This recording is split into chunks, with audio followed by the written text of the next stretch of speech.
kan topik kita hari ini memang bicara tentang perjanjian pisah harta. Tapi intinya sih ngomongin tentang perjanjian perkawinan gitu ya. Nah, mungkin supaya kita nggak ngomongnya tuh kemana-mana, eh, minta bantuan dari Marcel nih, dijelaskan dulu yang namanya perjanjian perkawinan tuh apa sih sebenarnya? Bagaimana sih? Khususnya bagi yang pertama tahu, oh ada ya namanya perjanjian perkawinan ya, gitu ya. Silakan Marcel. Ya, thank you Ko Denny. Selamat sore Bapak Ibu yang hadir di. Terima kasih atas kesempatan yang diberikan oleh Ko Denny. Mungkin beberapa Bapak Ibu yang mungkin khususnya beragama Islam tahunya perjanjian pernikahan. Tapi kita pakai istilah perjanjian perkawinan karena saya hadir hari ini itu untuk mengupas mengenai perjanjian dari sisi hukumnya. Nah, di sistem hukum Indonesia ya dikenal itu perkawinan bukan pernikahan. Perkawinan Karena justru ya istilahnya ya. Betul, perkawinan bukan pernikahan. Di kita dikenal perkawinan karena undang-undangnya pun yang menjadi dasar hukum di Undang-Undang 1 tahun 74 itu adalah undang-undang perkawinan, bukan pernikahan gitu. Nah, itu dulu yang pertama mengenai istilah. Kemudian yang kedua adalah mengenai apakah perjanjian itu perlu dilakukan atau bahkan orang bertanya lebih ke definisi apa sih, mungkin beberapa Bapak Ibu yang mungkin masih awam mengenai hukum bertanya apa sih sebenarnya yang dimaksud dengan perjanjian perkawinan itu sendiri gitu. Atau kalau beberapa ada yang kritis begini kok Denny, ada yang kritis bilang bukankah perkawinan itu juga perjanjian sebenarnya? Bener juga karena ya. perkawinan kalau secara filosofis itu munculnya perkawinan karena ada perjanjian kedua belah pihak dan ada kata sepakat di dalamnya. Baru bisa melakukan perkawinan kan gitu. Nah, lalu perjanjian perkawinan yang akan dibahas hari ini bukan soal itu. Perjanjian perkawinan yang dibahas hari ini adalah kesepakatan yang dilakukan oleh pasangan suami istri maupun suami istri pada saat mereka mau menikah, artinya maupun setelah mereka menikah, artinya pasca pernikahan, dan dilakukan atau dituangkan dalam satu bentuk tertulis. Nah, itu perjanjian perkawinan yang akan kita bahas hari ini. Yang kita berikan hari ini itu bukan asumsi, tapi ada dasarnya. Nah, dasarnya dari mana sih? Yang pertama itu dari Kitab Undang-Undang Hukum Perdata. Itu Kitab Undang-Undang Hukum Perdata itu mungkin Bapak Ibu udah tahu ya ribuan pasal, dan yang masuk ke dalam pasal mengenai perjanjian perkawinan itu sampai 198. Kita nggak perlu masuk terlalu dalam mengenai pasal per pasal ya Kode ini, karena mungkin bisa masuk 2 SKS perkuliahan 1 semester nanti jadinya kan. Nah, jadi kita semua jadi ahli hukum. Jadi kita bikin kita bikinnya yang kulitnya aja. Kemudian kedua adalah yang tadi saya sempat sampaikan Undang-Undang Nomor 1 Tahun 74 tentang perkawinan. Sampai sekarang itu belum dicabut Bapak Ibu. Jadi agak usang ya. Tapi memang dari segi politik hukum mengubah Undang-Undang perkawinan mungkin belum jadi prioritas bagi para anggota dewan atau para badan legislatif gitu. Jadi undang-undang yang dipakai masih Undang-Undang tahun 74. Kemudian yang terakhir adalah putusan MK 69 tahun 2015. Jadi gini, mungkin Bapak Ibu tahu bahwa Mahkamah Konstitusi adalah badan peradilan yang berwenang untuk memutus dicabut atau tidaknya undang-undang yang melanggar Undang-Undang Dasar. Nah, jadi kalau ada undang-undang, kan ini kita bicara perkawinan, berarti ada undang-undangnya kan? Undang-undangnya menyimpang dengan Undang-Undang Dasar, itu yang boleh memutus itu MK. Nah, 69 tahun 2015 ini, itu memutus bahwa perjanjian perkawinan itu awalnya hanya bisa dilakukan sebelum nikah. Sebelum nikah ya, hanya bisa begitu. Ya, perjanjian pranikah. Mungkin Bapak Ibu yang pernikahannya sudah cukup lama tahunya itu. Di tahun 2015 MK memutuskan bahwa perjanjian pernikahan atau perjanjian perkawinan boleh dilakukan bukan hanya sebelum nikah, tapi pada saat pernikahan berlangsung juga boleh. Jadi pasca pernikahan. Jadi ada dua. ada pranikah maupun pasca pernikahan. Nah, ini ya, dua ya, pra perkawinan dan pasca Nah, perkawinan ini ya. betul. Prenuptial agreement maupun postnuptial agreement itu sebenarnya lebih kayak gini sih. Tadi udah sebelum perkawinan maupun pasca perkawinan. Tapi kenapa sih ini bisa terjadi?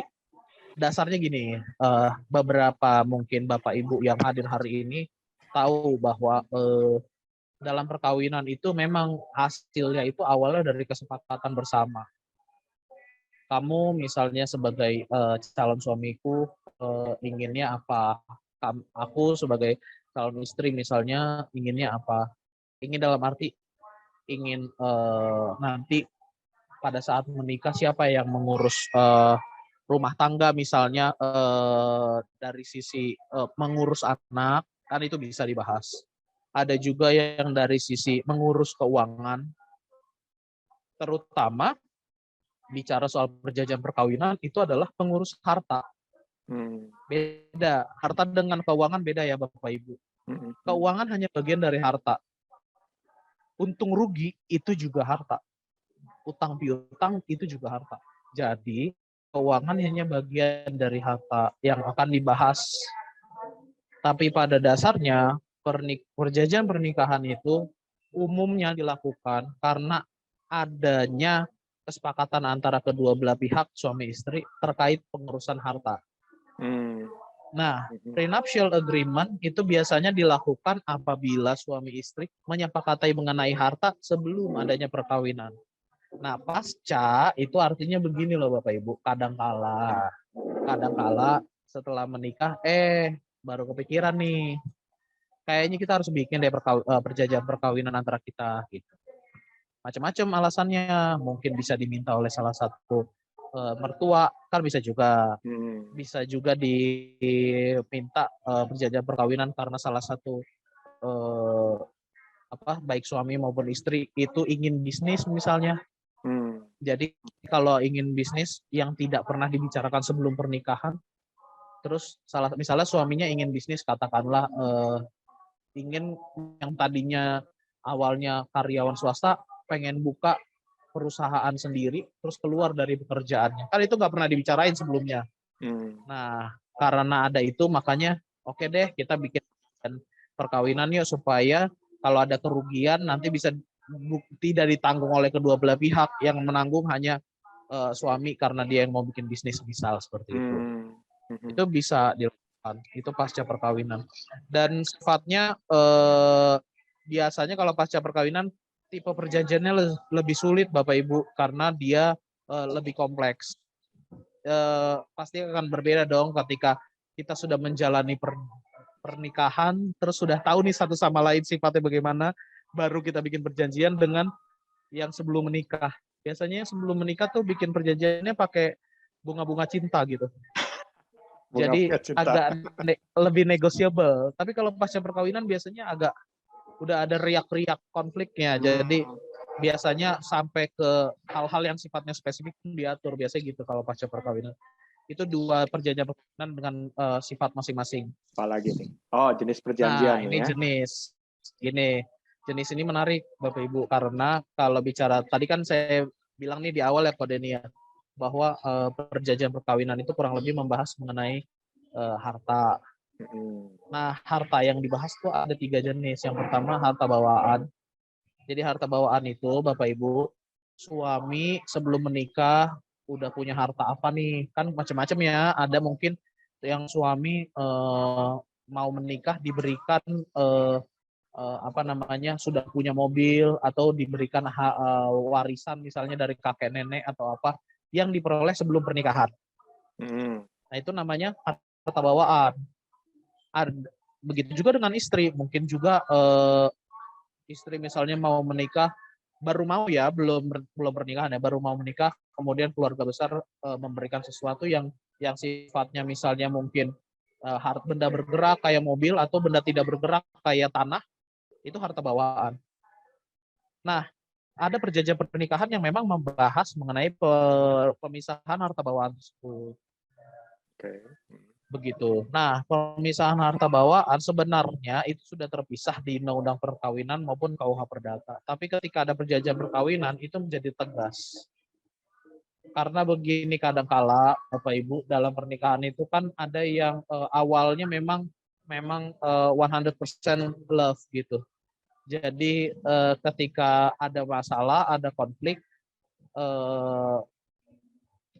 ini bicara soal karakter, kok Denny pasti tahu lah. Ada orang yang memang udahlah semua buat istri aja gitu. Ketika ada masalah pun ya udah semua buat istri, nggak apa-apa. Tapi ada juga yang waktu mau menikah 100% love. Tapi makin lama makin berkurang tuh. Tiba-tiba sampai pada satu ketika bermasalah yang lama-lama diungkit. Nah, biasanya di harta bawaan ini itu kena ungkit tuh kok. Jadi ada yang tak bilang, wah kalau bukan gara-gara saya, ini tanah, ini rumah, ini punya siapa? Kan saya yang bawa dari kayak gitu biasanya.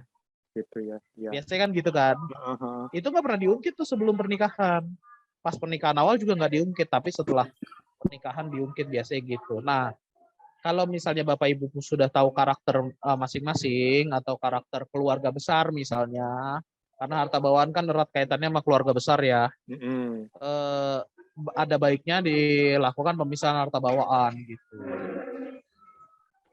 Jadi jelas, jadi clear gitu. Tidak ada yang mencampuri satu sama lain ketika harta bawaannya diganggu gugat oleh keluarga besar. Kan begitu.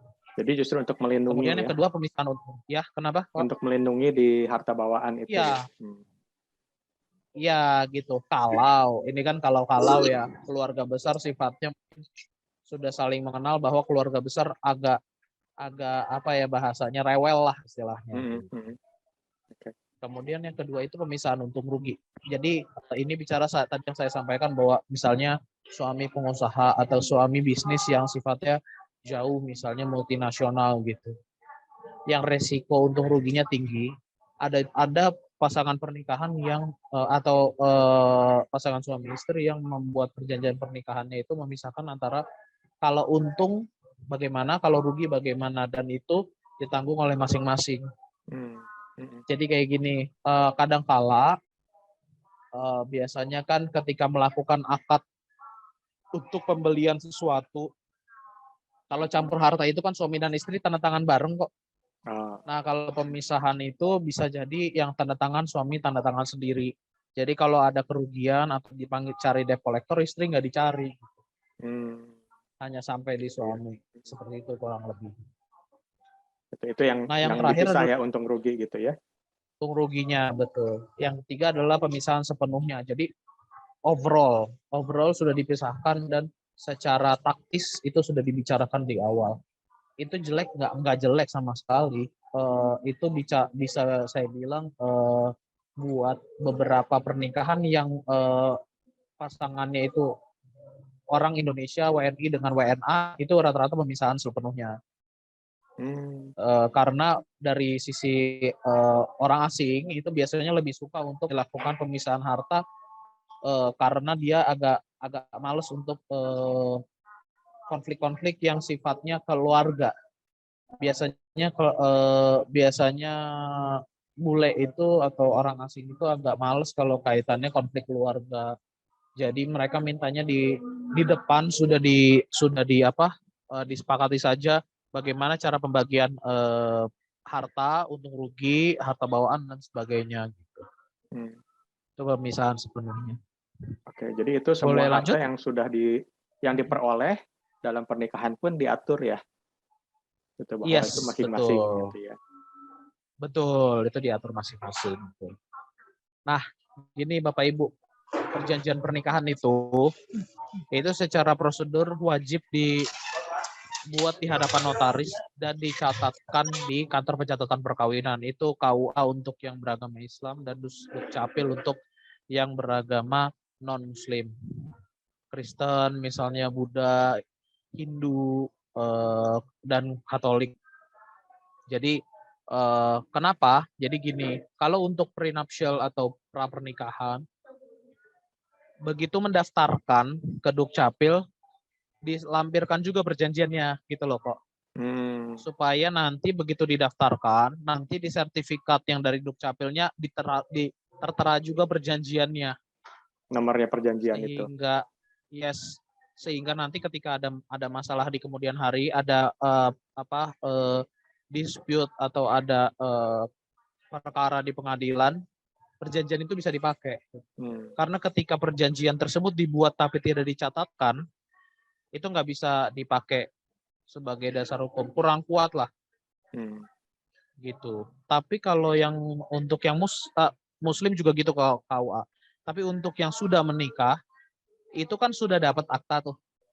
Nah, itu boleh disusulkan. Jadi ketika dibuat setelah adanya perkawinan, ya datang lagi sama ke Dukcapil, nanti disusulkan tambahan dalam akta perkawinan yang lama. Begitu. Oke, jadi memang harus didaftarkan itu wajib, ya. Betul, dan itu wajib dilakukan di hadapan notaris ya. Artinya aktanya tuh notarial, nggak boleh saya sama istri udah bikin perjanjian kok terus bikin sendiri gitu, nggak boleh. Nggak bisa. Itu harus di notaris. Nah, ini beberapa hal yang perlu diketahui oleh Bapak Ibu terkait perjanjian perkawinan.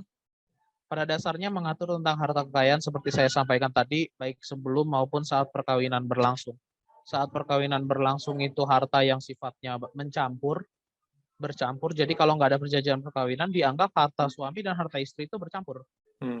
Nah, itu bisa dipisahkan hanya melalui perjanjian perkawinan ini. Kemudian yang kedua adalah klausula-klausula tambahan bisa dicantumkan di dalamnya. Tadi kan di awal saya bilang pada dasarnya harta ya, tapi di luar harta boleh nggak? Boleh. Tapi kan nggak semua orang yang ingin mencampurkan hal-hal tersebut di dalam perjanjian. Ya, makanya saya sampaikan pada dasarnya harta. Harta aja yang diatur itu sudah perjanjian perkawinan. Nah, tapi kalau misalnya mau ditambah misalnya hak asuh anak, kemudian pembagian harta gono gini kalau ada perceraian, tanggung jawab pekerja rumah tangga tadi saya sampaikan, terus ini pemakaian nama, kan biasanya ada beberapa farm yang pakai nama belakang keluarga. Di Inggris itu beberapa keluarga ada yang pakai nama suami istri kok. Jadi nggak suami patrilineal aja atau nggak istri doang, tapi suami istri gitu. Maksudnya digabung. Jadi anaknya pakai nama ibu dan bapaknya. Itu di Inggris gitu. Terus pembukaan rekening bank misalnya untuk mengatur keuangan rumah tangga, warisan, larangan melakukan kekerasan itu kaitannya sama KDRT. Bisa tuh kita bikin perjanjian perkawinan yang mengatakan bahwa kalau dilakukan KDRT maka bercerai gitu. Itu boleh. Nah, hak untuk bekerja ini juga lagi rame sekarang karena beberapa wanita karir ingin supaya jangan sampai setelah perkawinan karirnya diputus. Kan gitu. Jadi bikin dulu perjanjiannya ya. Betul. Ada juga terakhir adalah subordinasi pembakuan peran. Jadi kalau mau dikuasakan ke pihak ketiga kan kadangkala beberapa terutama orang kaya atau konglomerat biasanya dia punya aspri, dia punya sespri yang kaitannya melekat gitu. Dia punya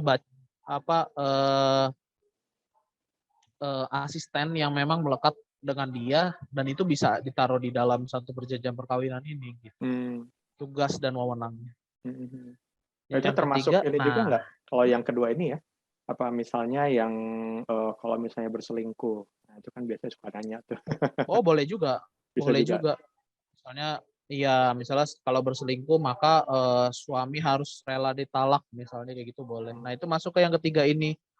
Jadi untuk yang Islam, yang beragama Islam, perkawinannya dalam Islam itu biasanya ada taklik talak. Itu adalah janji suami kepada istri. Jadi kan kalau suami mau cerai istri itu namanya gugat cerai. Kalau istri mau ke suami itu talak. Nah, kalau suaminya itu meninggalkan istri 2 tahun, ini syarat-syaratnya. Tidak memberikan nafkah 3 bulan, menyakiti badan jasmani, kemudian membiarkan atau tidak mempedulikan istri selama 6 bulan lamanya, di dalam taklik talak berarti istri berhak untuk melakukan talak terhadap suaminya gitu. Tapi ini Nah, ini syarat-syaratnya sebenarnya udah tercatat seperti ini ya. Ini bukan sesuatu yang kita buat-buat ya. bukan. Nah, karena ini kan kaitannya sama syariat Islam. Nah, Nah, ketika bicara soal syariat Islam kan sifatnya agak lebih bahasanya apa ya? Kalau bahasa hukumnya itu terkodifikasi, artinya dia mencar-mencar dari adat istiadat, dari sunnah, dari hukum Islam yang wajib gitu. Dia terkodifikasi dalam satu kompilasi hukum Islam namanya. Nah, itu dia sudah jadi apa ya? Sudah jadi mazhab atau sudah jadi hal yang mutlak bagi suami istri. Suami kewajibannya apa, istri kewajibannya apa gitu. Itu dalam Islam seperti itu. Sehingga biasanya yang menjadi alasan untuk istri melakukan talak itu adalah tidak terpenuhinya kewajiban-kewajiban suami. Nah, 4 yang ini itu bagian dari itu. Oke. Ini cuma 4 Ya. ini atau sebenarnya masih ada yang lain? Sebenarnya yang menjadi main itu 4 ini kok. Tapi bukan berarti di luar dari 4 ini istri nggak boleh melakukan talak, boleh juga. Gitu. Ada yang nanya gini, Sel, keuntungannya apa sih? Kerugiannya apa kalau kita bikin? Nah, gimana? Jadi gini, ini saya bicara soal dari perspektif hukum dulu ya kok. Karena memang secara subjektif, saya tidak memberikan pendapat mengenai keuntungan dan kerugian dari sisi subjektif saya, tapi ini bicara soal hukum. Ya, Secara tentu saja ya, kita sepakat hukum, ya semuanya ya, secara kita hukum sepakat dulu ya. Iya. Bukan Jangan secara sampai nanti psikologis gitu. dianggapnya, iya ntar dianggapnya, dia pro pisah harta nih gitu kan. Kadang saat ini tuh soalnya sering viral tuh yang begitu-begitu tuh. Ntar langsung dianggapnya gitu. Yang terakhir kan tuh dibilang pro LGBT, padahal itu ngebahas apa gitu. Kadang kayak gitu. Ini bicara soal untung ruginya. Untung yang pertama gini Bapak Ibu. Kalau untungnya itu Bapak Ibu yang mungkin punya proyeksi ke depan dari sisi karir maupun dari sisi bisnis itu lebih terukur. Kita bicara soal bisnis, yang penting itu adalah kepastian hukum. Nggak mau dong kita mau bisnis sama orang tapi kita nggak tahu revenue kita ke depan bagaimana, kerugian kita ke depan bagaimana. Kita kan harus lakukan mitigasi atau pencegahan terhadap adanya resiko-resiko yang berbalik ke kita. Nah, ini salah satunya. Kenapa? Karena bagian dari yang merusak pola pikir, bagian dari yang merusak jiwanya pebisnis itu rata-rata dari keluarga dulu. Ya, seperti mungkin gini, Bapak Ibu tahu bahwa keluarga Surya Jaya pun yang bikin Astra Group itu akhirnya meninggalkan Astra Group atau bisa menjual hartanya Astra Group kan karena kerugian yang dilakukan oleh anaknya gitu. Sehingga untung rugi tadi ketika tidak lakukan perjanjian perkawinan maka akan ditanggung oleh suami dan istri. Nah, menjadi permasalahan adalah ketika dilakukannya pembuatan perjanjian perkawinan ini, apakah masing-masing pihak setuju dulu atau tidak? Itu kan tadi yang untung ya, ini baru kerugiannya. Kenapa? Karena ketika kita buat itu di depan, biasanya suami dan istri itu akan membuat benteng. Jadi seakan-akan suami dan istri langsung berhitungan kan gitu ya Ko Denny ya. Ya, secara psikologis gitu ya. Jangan sampai hal yang ini kan bicara soal sisi hukum. Jangan sampai hal yang tidak disepakati itu menjadi masalah ketika perjanjian perkawinan digugat. Oh, orang saya aja mungkin kayak gini terpaksa kok, ntar begitu pas di pengadilan. Itu kan bisa terbuka gitu loh. Dari sisi hukum, hal yang tersebut menjadi tidak berguna perjanjian perkawinannya. Oh, enggak kok, itu saya terpaksa bikinnya, habis istri saya maksa gitu. Misalnya kayak gitu. Itu bisa jadi fatal gitu ya? Menurut saya jadi fatal karena pengacara kan seneng kalau perjanjian perkawinan, kalau konflik perkawinan itu kan memang yang dimainkan emosi kok, bukan substansi. Sehingga ketika paling saat ini deh perjanjian perkawinan yang mungkin sistemnya berbeda dari kita, tapi ini masih bisa diaplikasikan adalah kasusnya Johnny Depp sekarang. Itu kan Gimana sebenarnya tuh? kasus KDRT, tapi antara suami istri dia mau bercerai karena alasannya KDRT dan perselingkuhan. Tapi kan yang dibawa dan diviralkan itu kan bukan substansinya, tapi lebih kepada bagaimana suami memperlakukan istri, bagaimana istri memperlakukan suami, dan itu terbuka. Kayak gini contohnya, ketika suaminya lahir dari keluarga yang sudah berkecukupan, kemudian suami meminta dilakukan perjanjian perkawinan, bisa jadi kan suaminya melindungi istrinya supaya nggak dikejar debt collector kan. Tapi ketika masuk ke pengadilan, asumsinya nanti bisa berbeda. Oh, pantesan suaminya bikin perjanjian perkawinan, pasti karena suaminya nggak mau bagi hartanya ke istrinya gitu. Sekarang ada maksud gitu ya. Yes, itu kan sesuatu yang bisa diputarbalikan ketika ada perjanjian perkawinan ini. Kerugian itu yang masih menjadi stigma buat masyarakat Indonesia saat ini. Kalau bicara kerugian ya. Ya. Kenapa saya bilang ini dari sisi hukum? Karena itu kan akan berbalik ke kita pada saat masuk ke pengadilan nanti. Sesuatu yang tujuannya baik malah jadi bumerang buat kita karena di Indonesia masih dianggap tabu gitu. Gitu kurang ya, lebih. walaupun secara emosional, tapi memang karena ada dampaknya pada saat persidangan perceraian itu ya akan digunakan sebagai senjata gitu ya, kurang lebih ya. Betul. Oke. Itu patut diperhatikan juga kan. Ada konsekuensi secara hukumnya apa ya kalau membuat perjanjian pisah harta? Ada nggak konsekuensi khusus? Konsekuensi secara hukum adalah ini yang pertama. Ini yang paling terjadi erat di tengah-tengah kita dulu ya. Kalau mau beli aset itu nggak usah tanda tangan dua belah pihak lagi kok. Iya, kayak Jadi misalnya beli rumah hanya gitu ya. Cukup satu orang aja ya gitu. Cukup satu orang. Jadi namanya atas nama siapa? Atas nama suami, ya suami yang tanda tangan. Atas nama istri yang tanda tangan. Mau melakukan kredit itu nggak usah dua belah pihak. Kreditnya atas nama siapa? Atas nama suami, ya udah suami tanda tangan. Gitu. Itu secara hukum dampaknya ke kita yang melakukan perjanjian perkawinan itu. Berarti termasuk pajak juga dong ya, Bel? Oh iya, pajak juga betul. Yang betul. Kita makanya dibicarakan pisah harta itu ya. Karena makanya saya bilang ketika dibahas adalah harta itu luas. Bukan hanya bicara soal uangnya, tapi juga kewajibannya juga gitu. Itu ya konsekuensinya ya.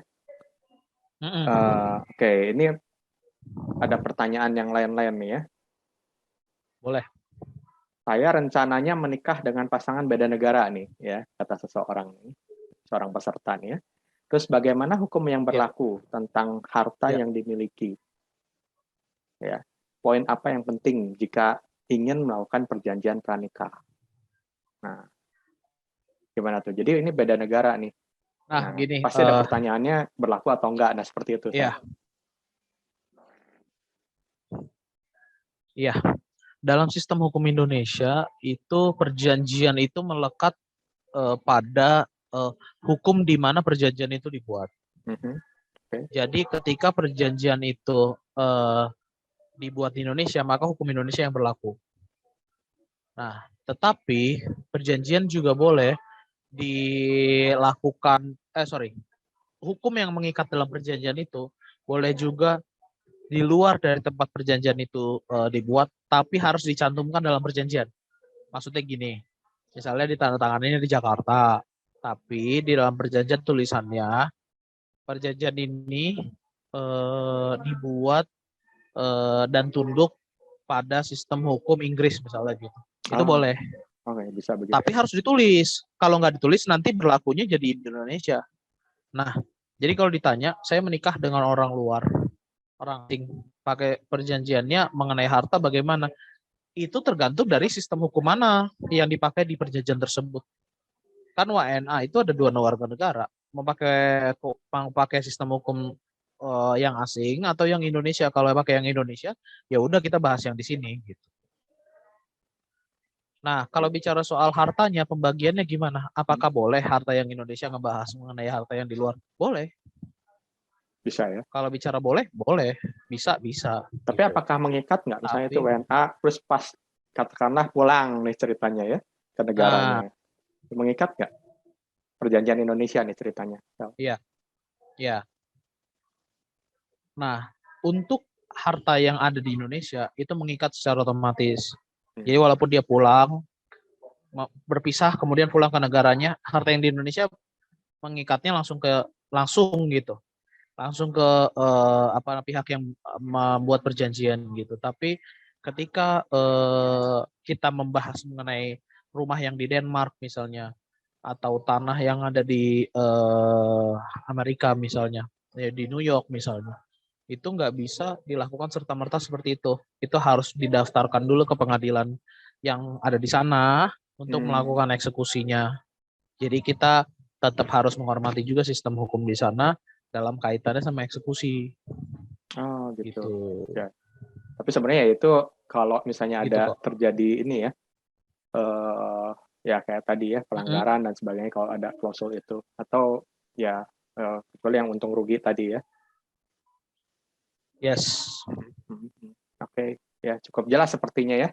Oh, kalau sebaliknya gimana? Iya. Berarti kurang lebih sama juga ya kalau perjanjiannya itu dari luar, dari Australia gitu. Terus Uh-uh. tanah di Indonesia, apakah sama Uh-uh. juga berlaku yang sama? Jadi mereka harus melihat Uh-uh. juga hukum di Indonesia gitu. Iya, iya harus lihat hukum Indonesia, didaftarkan juga di Sdukcapil di sini, kemudian nanti untuk eksekusinya masuk ke Pengadilan Negeri Jakarta Pusat. Ah, Di situ. gitu ya.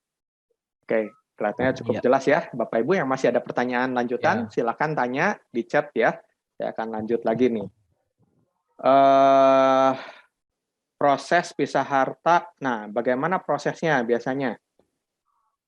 Kalau ini sebenarnya cukup jelas ya, Marcel ya, karena kan yang bawaannya itu Iya. masing-masing gitu ya. Nah, kalau misalnya Iya. mungkin ini pertanyaannya adalah udah menikah nih, udah ada harta kan yang diperoleh dulunya kan barengan, ya. Udah gitu Iya. melakukan perjanjian perkawinan, terus jadi pisah. Nah, itu biasanya prosesnya seperti apa tuh Iya. memisahkannya? Ini barang ini punya siapa gitu ya? Tanah di sini siapa? Itu mobil punya siapa? Oh, Nah, itu gimana biasanya? pada dasarnya gini Bapak Ibu, tidak ada hal yang salah dan benar mengenai bagaimana kedua belah pihak membagi hartanya. Karena itu kan kesepakatan ya. Apakah pembagian hartanya mau dilakukan, dijembrengin aja gitu, di list 1, 2, 3, 4. Satu unit Toyota Fortuner, satu tanah di wilayah B, Bumi Serpong Damai misalnya, di jalan sekian gitu-gitu, itu boleh. Atau juga bilang yang gini, agak open misalnya, pemisahannya segala harta yang dimiliki sebelum perkawinan itu mutlak menjadi milik masing-masing pihak. Bahasanya gitu kalau berjanjian kan masing-masing pihak, karena suami pihak satu, istri pihak dua misalnya gitu. Atau segala harta yang atau perjanjian ini hanya mengatur mengenai harta yang diperoleh setelah dilangsungkan pernikahan, atau dalam perjanjian ini disebutkan dalam tanggal sekian, bulan sekian, tahun sekian, itu juga boleh. Berarti kan langsung dipisahin tuh harta yang diperoleh Gitu ya tanggalnya ya. tuh. Iya, jadi kan pemisahannya macam-macam tuh jadinya. Pemisahan yang pakai tanggal bisa, pemisahan yang pakai nama-nama aset juga bisa. Nah, itu terserah Bapak Ibu aja bagaimana kesepakatannya. Nah, kalau gitu nyambung dengan pertanyaan ini nih. Sebenarnya harta apa aja sih yang biasanya dilakukan seperti ini? Apa misalnya kayak pajak gitu ya, pokoknya harta yang di-declare di pajak itu yang harus dibikin, atau harta yang tidak bergerak aja gitu. Jadi jam tangan maupun mewah misalnya ya, itu nggak usah misalnya. Gimana? Ya, kurang lebih sih sebenarnya sama kayak jenis perjanjian perkawinan yang tadi saya sebutkan. Harta apa aja itu adalah harta bawaan. Tadi kan jenis satu harta bawaan, yaitu harta yang dibawa menikah. karena potensi dispute-nya tinggi tuh. Karena itu harta yang bisa dibilang, oh itu kan kamu dapat rumah warisan dari kakek misalnya gitu. Oh, maksud saya Kan gitu. jenis hartanya, Nah, Marcel. Jenis hartanya tuh. iya, jenis hartanya kan harta bawaan. Kalau di Mhm. perkawinan gitu kok. Jenis hartanya tuh harta bawaan, harta campur, harta setelah pernikahan. Nah, kalau bicara kokom misalnya Detailnya benda gitu ya. bergerak, benda tidak bergerak, Mhm. itu bicara perdata. Itu harta yang ada di perdata. Nah, kalau harta yang ada di perdata itu bicara soal berarti masuk ke jenis yang pembagian harta seluruhnya. Ya kan? Karena dia tidak lagi peduli sama harta bawaan maupun harta setelah pernikahan, pokoknya semua harta kita pisah misalnya gitu. Oh Nah, itu gitu. Jadi baru kita kalau bisa barang-barang gitu, masuk ke perdata. Kalau mau barang-barang ya berarti yang barang-barang sebenarnya gini kok. Mungkin supaya lebih jelas kayak gini. Pembagian harta sebelum menikah atau harta bawaan itu juga berupa barang-barang kan. Nah, pembagian harta seluruhnya juga berupa barang-barang. Artinya barang-barang itu bisa dibagi ke dalam dua klasifikasi jenis harta yang berbeda. Tapi kalau kita mau masuk sampai ke konteks yang lebih luas lagi kayak tadi pajak, kemudian untung rugi bisnis, hak anak, KDRT segala macam, ya kita pakainya jenis yang pembagian atau pemisahan seluruhnya. Jadi perjanjiannya akan lebih tebal tuh daripada perjanjian yang harta bawaan doang karena dia kan harus sebutin semua. Bahkan kalau mau lebih kompleks ya udah dilampirin juga tuh total Oh, aset. daftar barangnya ya, Iya, yang mana yang punya gitu. siapa, yang mana yang punya siapa gitu ya, Betul. dipisahnya itu ya. Karena Betul. kan misalnya Atau kita bahkan bicara emas aja misalnya berapa kilo gitu, itu kan nah, nggak ada namanya betul. Betul. gitu. Iya, tapi kan bisa dibilang, oh kan beberapa emas ada sertifikat kepemilikannya. Oh iya, tapi maksudnya kan nggak semua gitu ya. Ya termasuk yang tadi tuh Betul, jam tangan lah apa betul. gitu ya. Ada mungkin yang dicantumkan mungkin kategorinya. Jadi misalnya emas kalung dengan liontin seberat sekian gitu. Oh disebut ya. Tapi itu Jadi masih kan langsung disebut bahwa iya kayak bahas daftar inventaris perusahaan gitu loh kok. Ya itu pasti berarti Masuknya yang kayak gitu. masuk yang semuanya dipisah itu ya. Yes gitu. Mau sampai segitu atau enggak gitu. Nah, itu balik lagi ke masing-masing gitu. Okay. Ada yang mungkin merasa bahwa kayaknya jangan deh, kayaknya enggak elok nih kalau misalnya. Makanya saya bilang tadi kan, ini kan bicara secara hukum ya. Kalau bicara soal psikologis soalnya erat banget kaitannya dan itu bullshit lah kalau bicara soal pernikahan nggak bicara soal psikologisnya karena Ya. masuknya dari sisi situ pasti. Betul. Istilahnya gini lah, pasti harus berdamai dulu dengan perasaan. Masing-masing suami istri itu berdamai dulu dengan perasaan, baru kita bicara perjanjian perkawinan gitu kok. Oke. Nah, ada pertanyaan lain ya. Ada yang mau menikah di bulan Agustus ini nih. Kira-kira kapan sih waktu yang tepat untuk mulai membuat perjanjian ini? Kalau bisa sih gini, saya sih belum update lagi dari Disduk Capil saat ini pasca COVID. Kan soalnya sebelum COVID segala macam pernikahan itu kan agak berubah-berubah ya kok. Ada orang yang nikah siri dulu, ada yang pemberkatan, kalau di Kristen pemberkatan gitu, tapi Duk Capilnya menyusul. Kan kayak gitu. Nah,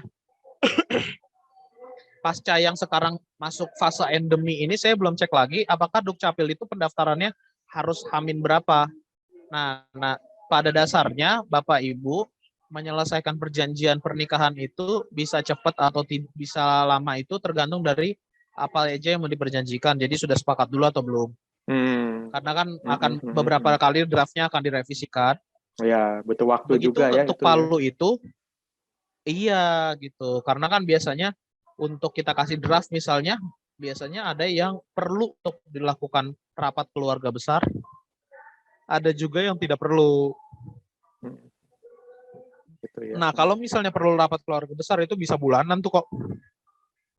Tapi kalau bicara kapannya, itu tergantung dari kapan pencatatan perkawinannya dilakukan. Intinya Ketika nikah sebelum lah siri ya, kan, gitu ya.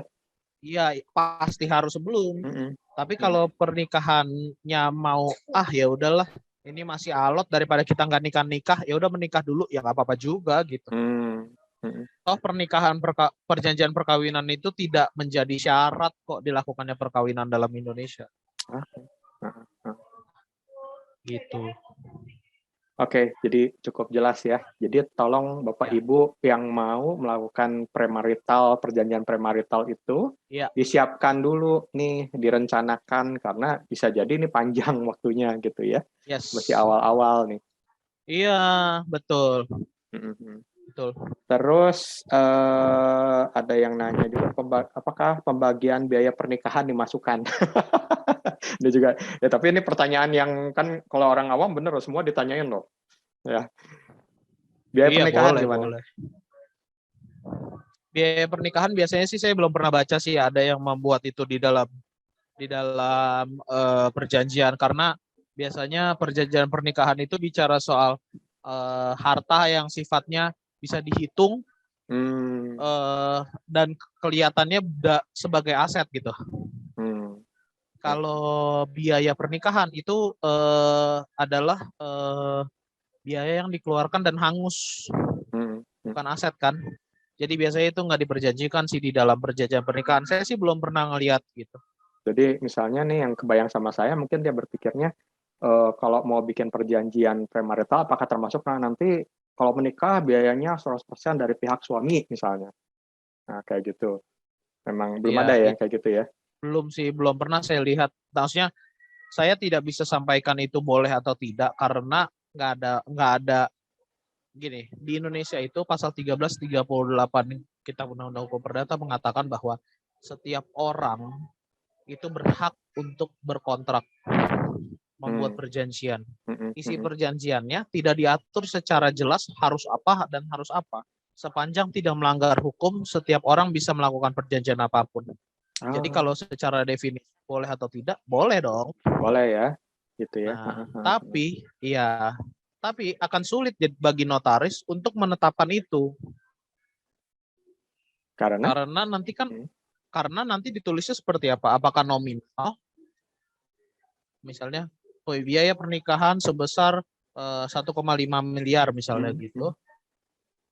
Atau mau dalam bentuk biaya pernikahan ditanggung oleh suami. Kan biaya pernikahannya nggak didefinisikan kan? Nah, ntar kan jadi sulit gitu.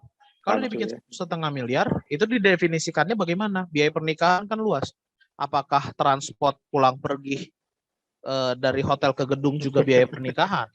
Jadi kompleks sekali ya itu ya. Jadi kompleks begitu. Jadi lebih ke situ sih. Tapi boleh atau tidak itu bebas. Gitu. Tapi saya belum pernah lihat. Oke. Terus ini banyak sekali nih pertanyaannya ya, Marcel. Ini mungkin semua orang yang ngedaftar sini semuanya nanya juga nih ya. Oke. Nah ini ada yang pertanyaan banyak ditanyakan, yaitu biayanya berapa bikin perjanjian kayak gitu katanya. Oh iya. Mungkin kalau nominal ininya enggak ya, cuman mungkin perkiraan aja ya supaya ada gambaran gitu. Oh iya gini, range kalau misalnya bicara biaya itu range-nya bisa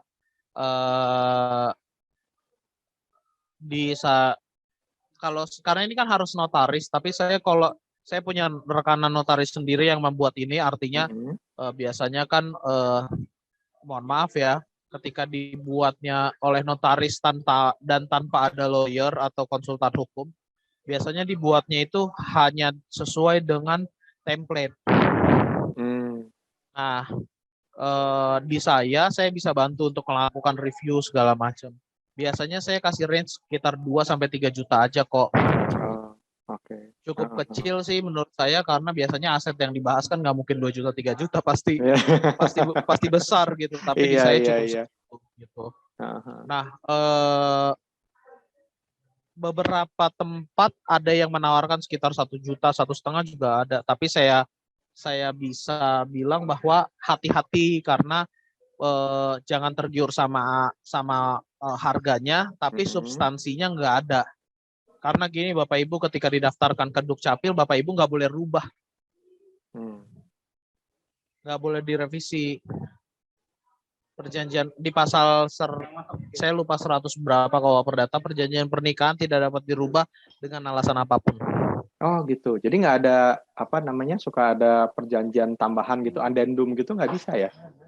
Nah, makanya kenapa sebenarnya bukan bicara soal gini, yang dicatatkan yang nggak bisa dirubah kok. Ketika ada dispute terus bilang bahwa sebenarnya di luar dari yang dicatatkan kita punya perjanjian-perjanjian lainnya, itu bisa-bisa aja dibahas. Tapi kan saya nggak bisa bilang bahwa itu bisa dicatatkan atau enggak. Uang yang bisa dicatatkan cuma satu kok gitu. Oh. Jadi kenapa seperti itu? Karena secara perhitungan pernikahan itu akan dianggap sebagai sesuatu yang sakral. Jadi jangan sampai dibuat dengan seenaknya gitu kok. Sesuatu yang sakral itu kan harus dipersiapkan dengan matang, dibicarakan dengan matang. Jangan seenaknya, misalnya saat ini diurus, nanti bulan depan saya revisi deh, saya adendum atau saya amandemen, 3 bulan kemudian saya amandemen lagi gitu. Itu sih mencegah hal itu. Oke. Jadi gitu, intinya kalau sekali udah dibuat itu tidak boleh dirubah ya. Jadi sehingga disarankan di awal itu juga melibatkan lawyer ya untuk membicarakan tentang klausul-klausulnya seperti itu ya. Yes, betul. Jadi udah dipertimbangkan secara matang gitu. Nah, tapi kalau misalnya nih, walaupun sudah dipertimbangkan dengan matang nih, udah ada perjanjian pranikah, taunya pas sesudah menikah, terus ngerasa, waduh ini kayaknya harus dirubah nih perjanjiannya nih. Nah, itu apa yang bisa dilakukan? Maksudnya gimana kok? Sudah diperhitungkan secara matang, kemudian? Kan udah nih, tapi misalnya udah terjadi pernikahan 10 tahun, 20 tahun, terus udah gitu muncullah pemikiran nikahnya harus dirubah nih. Misalnya yang tadinya belum dimasukin, sekarang mau dimasukin. Misalnya tadi kan ada yang tentang untung rugi ya. Tadinya belum dimasukin, tapi sekarang wah ini mau mulai bisnis nih. Nah ini mau dimasukin nih. Itu gimana nih? Apa yang bisa dilakukan? Tadi kan katanya nggak bisa dirubah. Belum pernah sih kok, soalnya biasanya kalau belum memulai gini, ketika awalnya belum memulai bisnis, cuman sudah dimasukkan di dalam perjanjian, biasanya dari pihak, makanya kenapa harus ada lawyer maupun notaris, kita yang akan menanyakan, Bapak, Ibu belum ada klausul kalau ada bisnis nih, dimasukin aja sekalian gitu. Hal-hal yang terlupakan tersebut adalah tugas kami untuk ngingetin gitu kok. Karena sesudah itu memang nggak bisa, benar-benar nggak bisa dirubah ya, sudah itu ya. Untuk sampai saat ini. Untuk sampai saat ini, karena hukum itu kan bisa berubah-berubah ya. 2015 saja, 2015 saja yang tadinya perjanjian pernikahan sebelum menikah jadi boleh setelah menikah. Nah, kalau gitu pertanyaan ini ada juga yang nanya sih. Jadi gimana, apakah mungkin untuk dibatalkan? Nah, itu pertanyaannya tuh.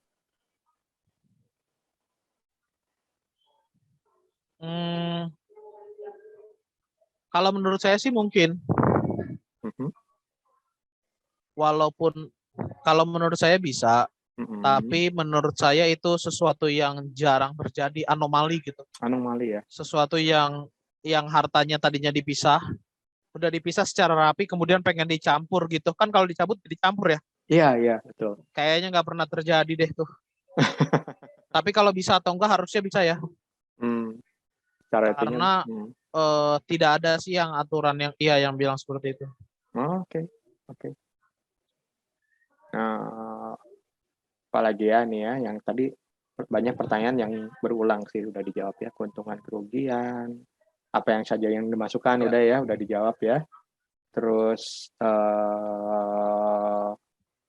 kalau istri tidak bekerja, apakah perlu pisah harta ya? Tadi udah dijawab sebenarnya, kan nggak cuman itu ya, klausulnya bisa banyak sekali, terutama harta bawaan ya. Iya. Oke, saya ingin memperkenalkan dulu Marriage Academy nih ya, Karena sebenarnya apa yang kita adakan saat ini, yaitu tentang edukasi tentang perjanjian pisah harta, ini adalah salah satu bagian dari pendidikan tentang pernikahan yang pembelajar hidup miliki. Ya, jadi tentang Marriage Academy. Kita saksikan dulu ya sebentar ya.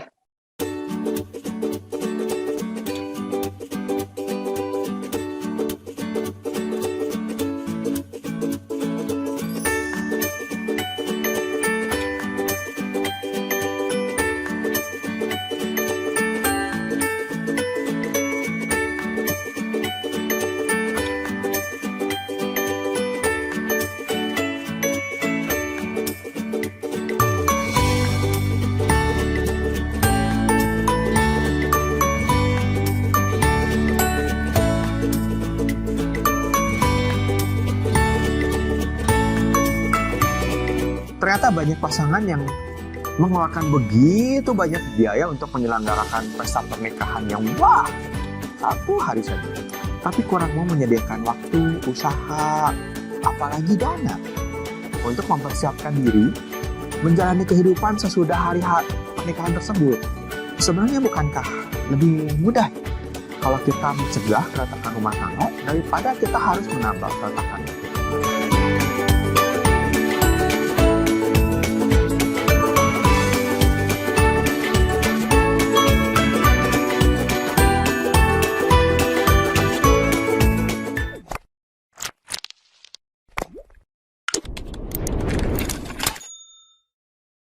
Bagi Bapak Ibu yang sudah menikah maupun belum menikah, kami kembali mengadakan Marriage Academy Charity Program.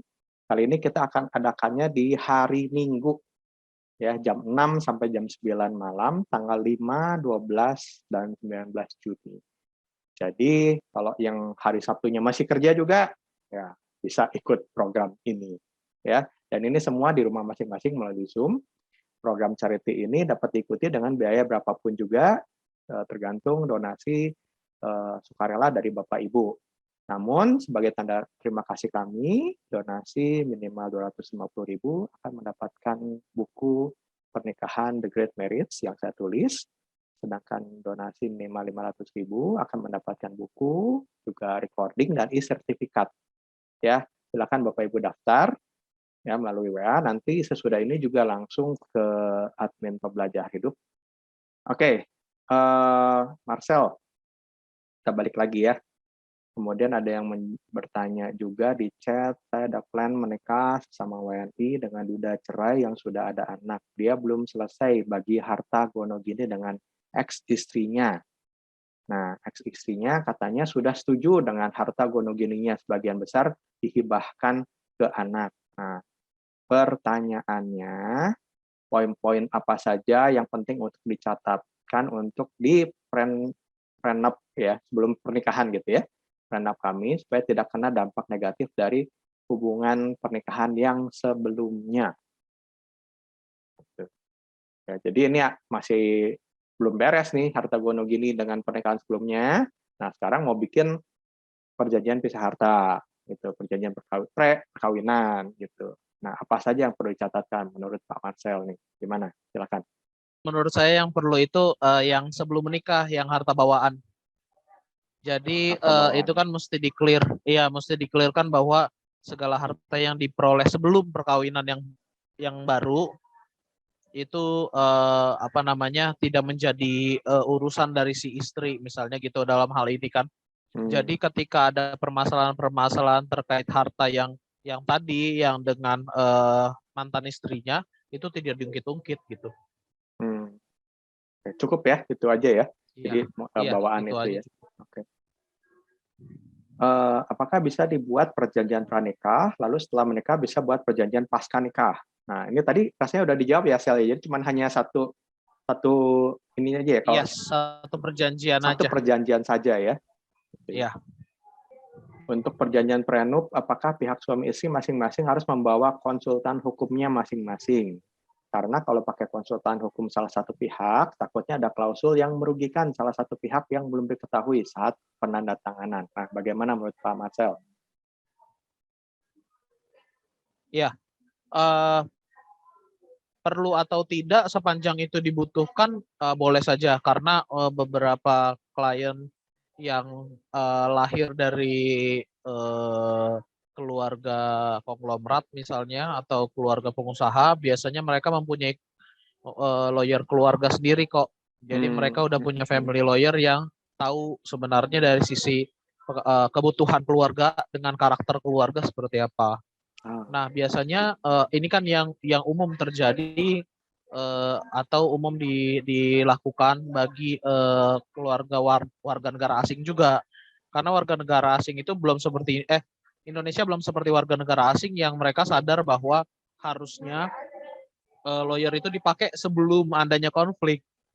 Kalau di Indonesia kan setelah ada konflik dulu baru pakai lawyer. Jadi kalau misalnya pasangan itu masing-masing sudah punya lawyer masing-masing, jauh lebih baik karena nanti prenup-nya akan direview oleh orang yang paham hukum. Biasanya kan kalau direview oleh orang yang paham hukum, diskusinya akan berjalan dengan baik, hasilnya akan lebih maksimal gitu. Oke, gitu ya jawabannya ya. Jadi kalau bisa dibawa ya why not gitu ya. Itu tentu akan jauh lebih baik dan menjamin semua kepentingan itu terpenuhi. Begitu ya. Oke. Mungkin saya ingin membahas dari sisi psikologi ya, karena kemarin sebenarnya ada satu pertanyaan tuh yang muncul. Misalnya bagaimana kalau pasangannya tidak bersedia melakukan perjanjian pisah harta. Kalau secara hukum yang saya tangkap ya dari Marcel kan berarti ya nggak bisa gitu karena itu harus kesepakatan bersama gitu. Nggak bisa, betul. Nah, sekarang saya akan bahas dari sisi saya sebagai marriage counselor ya. Memang perjanjian pisah harta betul sih tadi kata Marcel ya, itu salah satu hal yang sensitif juga kalau di Indonesia ya. Tapi seperti yang tadi sudah disampaikan, sebenarnya maksud perjanjian itu dapat dikatakan kenapa perjanjian itu ada ya tentu untuk melindungi. Hukum itu kan ada untuk melindungi gitu ya. Misalnya ya tadi ya, kalau misalnya terjadi usaha kan mau melindungi supaya pasangannya itu nggak kena getahnya kalau terjadi sesuatu, kan intinya begitu. Nah ini kan positif sebenarnya, maksudnya baik. Betul. Tapi memang benar ini bisa menjadi sesuatu yang sensitif adalah akan-akan kan kalau begitu dibilang dipisah, apalagi yang tadi ya yang paling terakhir itu bukan cuma bawaan, tetapi semua harta yang dihasilkan dalam pernikahan juga katanya itu ada ya yang tadi ya sel ya yang terakhir itu yang ketiga ya, yang semua benda itu didefinisikan gitu ya, ini punya siapa, dipisahkan semua harta itu dipisahkan. Nah itu memang betul ada potensi memicu konflik gitu kan, nanti kan katakanlah beli rumahnya atas nama siapa, gitu. Beli mobil atas nama siapa, itu kan menjadi sesuatu ya. Tetapi balik lagi, sebenarnya yang paling penting kalau saya sebagai marriage counselor adalah bukan masalah hartanya, tetapi bagaimana trust dan komitmen dari bapak ibu gitu ya, daripada suami istri ini. Karena kalau ada trust dan komitmennya itu utuh, kan sebenarnya nggak akan pernah jadi masalah, gitu kan? Ya, nggak akan jadi masalah, gitu ya. Jadi paling yang dilakukan pun yang untung rugi tadi, karena itu kan menyangkut ke bisnis, gitu. Tetapi, nah kalau misalnya yang jadi, karena seringkali gini, bikin perjanjian pisah harta, tetapi akarnya adalah tidak trust. Ya, selain keluarga, kalau keluarga kan kita lain soal deh ya. Itu lain soal ya. Tapi misalnya akarnya adalah tidak trust. Usul saya adalah beresin dulu ketidak trustnya ini. Sumbernya apa? Gitu. Ya, kalau udah melihat masalah komitmen yang terjadi, nah coba diberesin dulu. Karena ya kalau memang ada masalah dengan trust, ada masalah dengan komitmen, perjanjian pisah harta macam apapun tidak akan bisa menyelamatkan sebenarnya. Itu hanya untuk membantu saja, untuk menjaga hak saja, tapi tidak akan bisa membantu mencegah gitu. Ya, jadi beresin tuh trust komitmennya. Kalau misalnya memang terjadi perselingkuhan, ya beresinlah perselingkuhannya. Ya, salah satunya memang melalui marriage counselor. Gitu. Ya, cukup jelas rasanya ya dengan jawaban saya ini ya. Ya, betul. Soalnya ada yang nanya juga, jadi gimana nih harusnya bikin atau nggak bikin? Gitu. Kalau dari sisi hukum tadi udah dijelaskan ya, ada keperluan-keperluannya. Nah, lihat apakah Ya. sangat penting dan terutama kadang-kala kita melihatnya cuma sekedar nih orang Indonesia nih ya, wah ini nggak boleh, pokoknya ini nggak boleh. Gitu. Bahkan kadang-kala ada yang bawa-bawa agama juga. Nih ya, saya pernah juga dikatakan, oh secara alkitabiah tidak boleh katanya.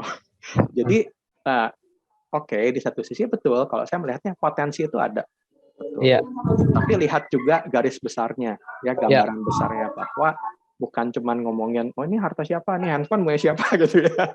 Iya. Nah, kalau handphone sih nggak akan ya. Maksudnya ini tanah ini punya siapa, ini rumah punya siapa. Tetapi kan juga ngomongin tentang untung rugi di dalam suatu bisnis gitu ya. Ada resiko-resiko yang ditanggung. Terus ada masalah bawaan, ada masalah keluarga di sana. Itu kan nggak bisa serta-merta kita tutup gitu. Wah nggak akan deh, pokoknya deh. Nah, ada keluarga, nanti ada hubungannya dengan warisan-warisan keluarga. Sepertinya begitu ya, Axel ya? Iya. Gitu Iya. ya. Itu ya, Itu rata-rata yang paling sensitif itu kok. Nah, itu yang perlu dibicarakan. Jadi nggak bisa dibilang, oh ini nggak boleh ada atau sebaiknya ada gitu. Setiap keluarga pasti punya pergumulannya sendiri. Gitu. Nah, tetapi kalau memang perlu ya, karena kan nggak, saya yakin tentunya nggak semua pertanyaan itu bisa terjawab melalui sesi talk show seperti ini ya, karena tiap orang pasti punya kebutuhannya sendiri. Betul. Nah, cobalah untuk diskusikan ya melalui konsultan gitu ya. Kalau masalah trust-nya ya pasti dengan psikolog atau dengan marriage counselor gitu ya, atau marriage coach ya. Tetapi kalau masalah hukumnya silakanlah berkonsultasi supaya dapat gambaran yang jelas, jangan jadinya ini ya berpikirnya separoh gitu ya, dapat info separoh terus begitu mengambil keputusan yang nanti jadinya salah gitu ya. Yes, betul, sepakat. Oke. Nah, Marcel, boleh nggak Marcel memberikan satu patah, dua patah sebagai closing bagi para pendengar nih ya, yang punya pertanyaan, punya pergumulan tentang masalah perjanjian pernikahan ini. Silakan. Ya, kalau dari saya closingnya seperti ini, Bapak Ibu. Baik Bapak Ibu yang sudah menikah maupun Bapak Ibu yang akan menikah, perkawinan itu adalah rumah tangga. Saya sepakat dengan filosofi yang mengatakan, saya penganut filosofi yang mengatakan bahwa pernikahan itu adalah membangun rumah tangga, di mana rumah di situ adalah melihatnya dari, kalau bahasa Inggris filosofinya adalah home, bukan house, bukan gedungnya, tapi bicara soal home-nya, kehangatannya, tempat berpulang itu adalah home, dan tangga yang sifatnya adalah selalu menjadi jenjang untuk ke arah yang lebih baik. Nah, buat dari saya, closing dari saya adalah untuk membuat atau mengadakan satu perkawinan atau pernikahan, fokuslah untuk membangun rumah tangga.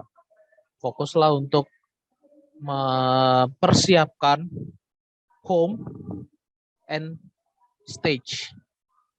Fokuslah untuk mempersiapkan rumah, tempat berpulang, dan juga tempat untuk bisa berkembang menjadi lebih baik lagi.